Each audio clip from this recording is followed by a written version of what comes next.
kindergarten teacher now. Okay. We are super stoked here in the hashtag SDG Action Zone because we have an exciting addition to our program. And I'm not going to say more than that because I want to give her as much time as she possibly can to absolutely wow you. Our next presenter is a UNHCR Goodwill Ambassador and world champion poet. So please welcome, and I expect a huge cheer for her, Emi Mahmood.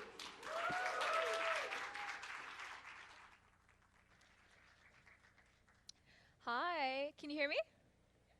All right, so I'm just going to dive into the first poem and then talk. Okay. I'll settle down. My plane lands in El Fashion, and I instantly fall 20 years backwards in time. Dirt roads and nameless streets, my earliest memories almost perfectly preserved. My younger cousin tells me to smile. The dog filter over our hijabs makes this easier to do. I tell her how magical it is to feel like we've grown up together, even though I've only known her for 2 years. The phone between us changes what it means to be family, as we parse through the wreckage of what was and try to write anew to see the world through one another's eyes. A few weeks later, the revolution begins. And the same VPN I downloaded to get filters in the Sahara with my cousin is the only thing connecting me to the world outside. They say our lives will never be the same because of technology. I say technology will never be the same because of us. I'm drawing water from a reservoir to help my great aunt with laundry one day. I'm documenting network interruptions across the city the next. You can't know how crucial a viable network is until you've spent a generation in isolation. You can't know how powerful an electric grid is until you've marched on a moonless night. You can't know how important a water pump is until you've shut down an entire hospital to dig a well. You can't take an entire country offline and have no one notice. In an attempt to crush the popular uprising, the military issues a media blackout, shutting down the internet nationwide. Days offline turn into months, and still, Blue for Sudan turns worldwide, and still, the revolution is not only televised, but also broadcast, posted, shared, reshared, transmitted. We distribute codes and tips for how to get around network blocks, how to find shelter, how to successfully carry out a nonviolent revolution, how to crowdfund freedom. There is no behind the screen anymore. You can no longer create something without thinking about the people who use it. A country stuck 20 years backwards in a country stuck 20 years backwards in time is catapulted forward at the speed of light, or at least the speed of ideas. In a time more rife with questions than answers, every one of us becomes an answer as we amplify our voices, rectify the record, shape the world one contribution at a time. One machine, one woman, one job, one protest, one meme, one headline at a time. My hands shake as I sit, as I type, as I travel, as we lurch forward, one advancement at a time. Each step bringing every one of us closer to our own self-actualization. I think the world becomes itself each time one of us finds fulfillment. I think the world becomes itself each time one of us finds ourselves. I found myself on a screen for the first time in the year 2006. When I saw my great-grandparents' house on the computer thousands of miles away, as we took a break from the constant pain of genocide to memorize the shape of our city in case it didn't last another day. I never imagined that 12 years later, the dictator would fall.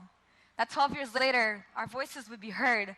That 12 years later, people would look at high-altitude balloons and think we can use that.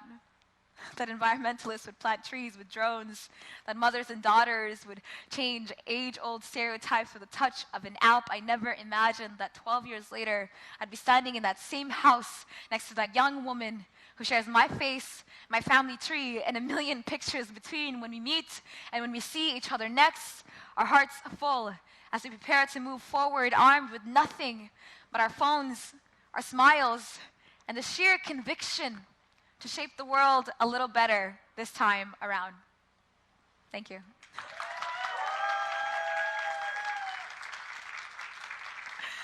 Thank you so much. So, yeah, that poem is called Blue for Sudan, and I dedicate it to all of the people who are pushing really hard in Sudan and in other places to try and change the way that we live. And I think that if there's anything that I've come to understand in these past several years of doing the work that I do, it's that sometimes the ability to catalyze change is as powerful as the ability to make it.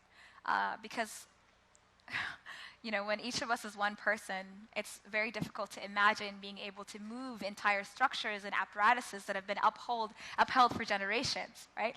But then when you start to tackle the thing that you think that you can see, and everyone follows, it's one of the most powerful things ever.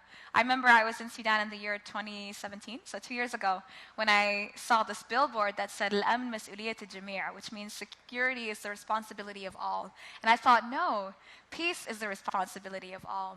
And I tried to create a collective responsibility for peace and did a walk across Sudan, 1,000 kilometers for 30 days, which is like 620 miles, which was a long time. Different shoes, definitely more different shoes. But what I will say is that it was 6 months between when I got the idea and hosted the peace talks, and then we finished the walk. It was 6 months between when that happened. And it was 9 months between when we took the last step of the walk and the revolution began. And it was 1 year between when we took the first step of the walk and the dictator fell. So I think that when youth speak about the urgency and say that we actually can change something, and then they demonstrate that that change can happen, the best thing that everyone can do is follow. And that's what I've seen on the ground in Sudan, and that's what I'm seeing everywhere else.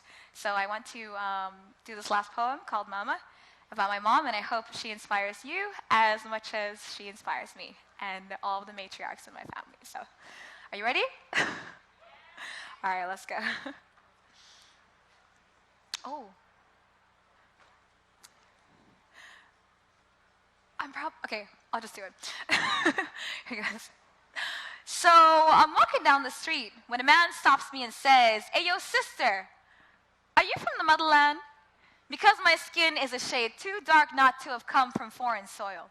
Because this garment on my head screams Africa. Because my body is a beacon calling everyone to come flock to the motherland." I'm like, "Yeah, I'm from Sudan. Why?" He said, "Yes, you is, because you got a little bit of flavor in you. Don't get me wrong. I'm just admiring what your mama gave you." He really said that. "Let me tell you something about my mama. She can reduce a man to tattered flesh without so much as blinking. Her words fester beneath your skin, and the whole time you won't be able to stop cradling her eyes, because my mama is a woman, flawless and formidable in the same step. Woman walks into a war zone and has warriors cowering at her feet. My mama holds all of us, in her face, in her body, in her blood, and blood is no good once you let it loose, so she always holds us close, keeping us safe from caving in. When I was 7, my mama cradled bullets in the billows of her robes. That same night, she came home and taught me how to get gunpowder out of cotton with a bar of soap.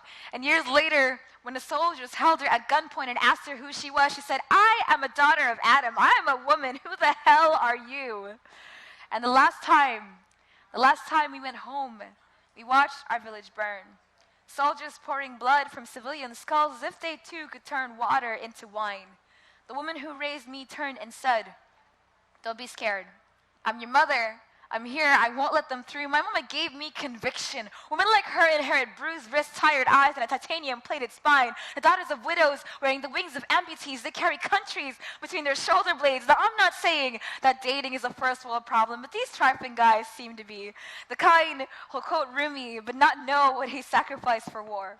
Who'll fawn over Lupita, but turn their racial filters on. Who take their politics with a latte when I take mine with tear gas. Every guy I meet wants me my introduction to the dark side, wants me to open up this obsidian skin and let him read every tearful page, because what survivor hasn't had her struggle made spectacle? Don't talk about the motherland unless you know that being from Africa means waking up an afterthought in this country. Don't talk about my flavor unless you know that my flavor is insurrection, it is rebellion, it is resistance. My flavor is burden, it is grit, and it is compromise, and you don't know compromise till you rebuilt your home for the 3rd time without bricks, without mortar, without any other option. I turned to the man and said, "My mother and I don't walk the streets alone back home anymore.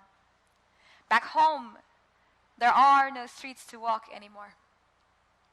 Thank you. Thank you. Emmy Mahmood!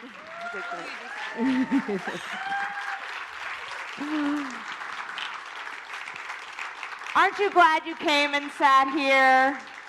That's what we're doing here in the hashtag SDG Action Zone. We were so glad Emmy was willing to hop into our exciting program, and there are things like that happening all week, so we're happy that you guys are going to be with us. And with that, it is time for another block of lightning talks, and this one is titled Leave No One Behind, Data, Mapping, and Information. You can clap for information and data. That's very development. I like it. And our first speaker will be presenting a case study of an innovative bottom-up resilience project implemented by slum dwellers in Malawi. It highlights the importance of keeping affected communities at the center of resilience building and the inspiring strengths of the slums taking a lead in their own development. So please welcome a policy and advocacy manager at SDI affiliate Malawi, wonderful Hunga.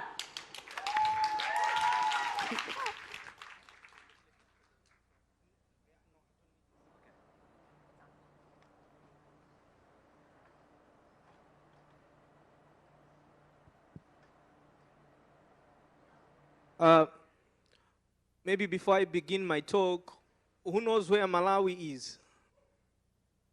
Okay, so a lot of us know where Malawi is. So since 2010, Malawi has been experiencing a lot of flooding, and unlike in the past, this flooding is now happening mostly in urban areas, and the households that are mostly affected are those who live in the informal settlements. And interestingly, a majority of Malawians live in these informal settlements. So my organization, which is an affiliate of SDI in Malawi, have been working with informal settlement dwellers to find ways through which they can become more resilient. So what I'm going to talk about here is an approach that we have been using. So because these disasters are happening every year in and year out, what we decided to do is to work with communities that are mostly affected by these disasters. So what we did was to actually mobilize these communities, and then we said, okay, maybe people need to understand exactly where these risks are happening, and we decided to map the different disasters as well as risks that are happening in these settlements. What we did was to train the young people in these settlements because they know better their settlements, and so they went around and collected the data. And then we decided to organize this data in a map. So the map that you see there is a risk map for one of the settlements where we are working in. And through this map, the community has engaged now, the communities now are engaged in dialogue just to discuss these risks and what they need to do about them. So as we are speaking now, some of the communities are already putting up committees that are looking at specific risks that they are facing, as well as finding solutions to address them. But finding solutions sometimes becomes an arduous task, particularly when you know that you don't have the financing. So what these communities have actually done to solve the financing bit is that they have set up what are called community managed funds. So each and every person in a neighborhood contributes a certain amount of money each and every month towards this particular fund, and then the community will identify a priority that they would like to address in that particular month. And as the Malawi Alliance, what we have done is we have taken a step further to ensure that these community managed funds are actually institutionalized. So the communities have set up bank accounts, and what we do in our project is that we have a certain percentage of our project funding that we use to seed these community managed funds. And so far, the biggest lesson that we have learned is that the communities know better what they actually want to do with the money. So they are able to invest the monies in the things that are actually needed most. And the other lesson that we have learned is that it's very cost effective for communities to actually manage these funds on their own, because then they know who has got what particular skill, and they can negotiate with service providers so that they can do low-cost projects that will make them more resilient, but at the same time ensuring that they realize the best quality out of that. And so far, one of the most interesting things that we have come across is that the communities are actually able to do this project at sometimes 40% less than what would have cost if they had actually engaged a contractor. And sometimes what we have also seen is that there has been a livelihoods dimension to these projects. So the communities actually know who has got what particular skill, and then they can be engaged in these particular projects and also earn an income. So what we are saying is that for communities to become more resilient, we have to empower them with an understanding of their situations. They have to be at the center of this particular process. They have to be empowered with information, and then they have to be supported. And knowing exactly that the communities always have a role, and we must never overlook at their capacity to be able to manage project funds so long as we have built their capacity. Thank you very much.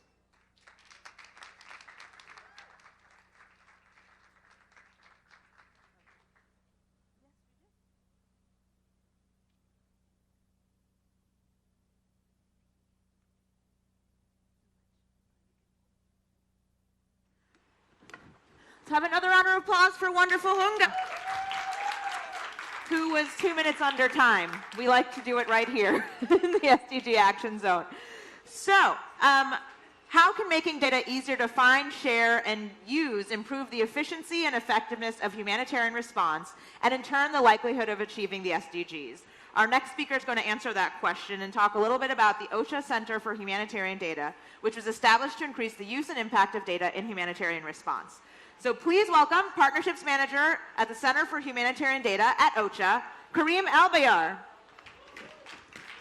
Kareem Albayar. All right, well, thank you very much for that. Thank you for the introduction. Hi, everybody. My name is Kareem Albayar, as you heard, and I'm the Partnerships Manager for OCHA's Center for Humanitarian Data. OCHA is the UN's Office for the Coordination of Humanitarian Affairs, and our job is, when there is a crisis, to help humanitarians deliver life-saving aid and assistance to the people who need it most. We do this in 4 key ways. First, by bringing together humanitarian organizations, governments, and other actors to identify solutions to the problems that we see in the world. Second, by ensuring that humanitarian organizations have access to funds that they need and other resources that they need in order to do their jobs correctly and well. Third, by alerting and informing humanitarian responders about the situation on the ground. And fourth, we do this by advocating for policy changes at the highest level. So, what I want to focus on today is actually the third of those 4 roles that I mentioned to you, which is ensuring that humanitarians have access to the information they need in order to deliver humanitarian assistance as quickly and efficiently as possible. What kind of information do humanitarians actually need in a humanitarian crisis or an emergency? And how can sharing data actually help to save lives? See if this thing works. Nope. Let's go back. Can we go back one, please? Thank you very much. Okay, so what is humanitarian data? We like to think about it as anything that will help humanitarian individuals or organizations who are responding to a crisis understand what is needed and what is the progress of the response that's taking place. So we tend to think about this in 3 big buckets. The first big bucket is data about the context of the crisis. So think about the roads, where are the schools, where are the hospitals, do we have the right maps in order to deliver assistance that is needed? The second big bucket is data about the people who are affected and their needs. So you want to think about the displaced people, where are they located? Who needs medical assistance? Who needs food aid? Who needs access to a school? Those are all the kinds of questions we ask under that second bucket. And the third bucket is data about the humanitarian response itself, which is to say, who is delivering what assistance where? Where's the money being spent? Is the money being spent correctly and efficiently? Is aid getting to the people who need it the most? So a lot has changed since OCHA was first established in 1971, which is before me and many of you in this audience, and certainly the climate activists who were on stage yesterday, were even born. So answering these kinds of questions was traditionally very, very difficult and time-consuming, right?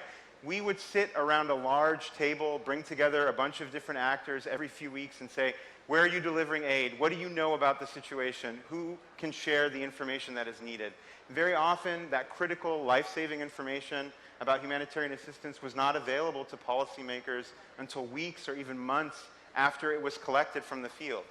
Of course, now the picture is a lot differently. First of all, most importantly, almost everybody is carrying around one of these things. They have access to practically limited information. They have access to practically unlimited communications. So that's really changed humanitarian response dramatically. Another big change, of course, is the number of organizations that are responding. So we went from 1 or 2 or 3 or maybe a half a dozen big organizations to now the UN system, international and local NGOs, private sector organizations, and many, many others. So there's all kinds of data being generated by these organizations. There's also data being generated by systems and sensors, satellite imagery, soil sensors, all kinds of different things that you can think of. So really, our challenge now is making sense of all these sources of data and translating all of these sources of data into actionable insights that help policymakers and humanitarian decision makers understand how to get aid to those who need it the most. That's why OCHA and the UN Secretary General established the Center for Humanitarian Aid, the Center for Humanitarian Data, rather, in just about 2 years ago. I unfortunately don't have time to tell you about all the interesting things that we're doing, but I do want to zoom in on 2 recent examples that can hopefully illustrate the power of data to save lives and improve humanitarian response. So what you see here on the screen right now, on the left is our Somalia data dashboard, and it is showing you the critical data sets that are needed in order to deliver humanitarian assistance effectively to people in Somalia. And what you can see here is that we have several categories of data, like geography and infrastructure, food security, nutrition, education, and health. And we're trying to make these data sources available to the people who can then use it for actionable insight. We also have on the right side of the screen, all of this is on our humanitarian data exchange. This is our Somalia humanitarian dashboard for 2019, and it shows information about who is in need and whether the aid is being delivered to the people that are in need. So if you zoom in closely, I know this is quite small, but you can actually see, for example, that in Somalia, we know that in July, 2.2 million people were targeted to receive food assistance, but 1.8 million people actually received that assistance. So hopefully this is the kind of data that empowers decision makers to say, well, what's going on? They can zoom in at the province level and see, are we delivering aid in this province? Are we not delivering aid in this province? And hopefully we better understand what changes need to be made in order to improve humanitarian response. I see that I'm running out of time, so I'm going to quickly zoom through to another example, which is hopefully an example of the life-saving power of information. This is a dashboard we built with the Red Cross during the Ebola outbreak in the Democratic Republic of the Congo. The outbreak began in August of 2018, and today has reached over 3,000 cases, making it the second largest Ebola outbreak in history. And the humanitarian response in the DRC is really very complicated because of significant community resistance, misinformation, mistrust of outsiders, and conspiracy theories. So in order to respond, the IFRC, the International Federation of the Red Cross, went door to door asking people about their perceptions on humanitarian aid and assistance and the rumors that they've heard. And we worked with the IFRC to then make that information available to humanitarian decision makers. They could zoom in on provinces, they could zoom in on cities and settlements and understand, well, what kind of rumors are going around in this area? And what can we do to address these rumors and hopefully make humanitarian response, again, more effective, more efficient? One of the nice things about this dashboard is that it's updating live, so you can actually see, are our programming changes making a difference? Are we addressing these rumors? Is community feedback and community sentiment improving about the humanitarian response or not? So again, you really see that lives are being saved through the sharing and use of data. None of this is possible without inputs from dozens and dozens of organizations, large organizations like the UN to small community organizations, local NGOs that are responding. And we need humanitarian and development partners to share their data and to do so in a standardized way that we can then put their data together, make it easy for people to understand, make it easy for policymakers to know how to make a decision and move forward. We want to tear down barriers between organizations that prevent data. We have a team that's working on developing new policies to facilitate the responsible sharing of data about affected people, so making sure that we do so in a way that respects their privacy and their confidentiality. We also need to increase the ability of humanitarian workers to use data and to understand how to use data. And with luck, we can move to an anticipatory system where we use the data sources that we have to predict what is going to happen in a humanitarian response and respond in advance of the crisis getting even worse. So we're working in all those areas, and the Center for Humanitarian Data would love to invite you to join us. So please, if you're interested, if you want to learn more, if you'd like to get on the Humanitarian Data Exchange, you can join us at center.humdata.org or email centerhumdata@un.org. Thank you very much.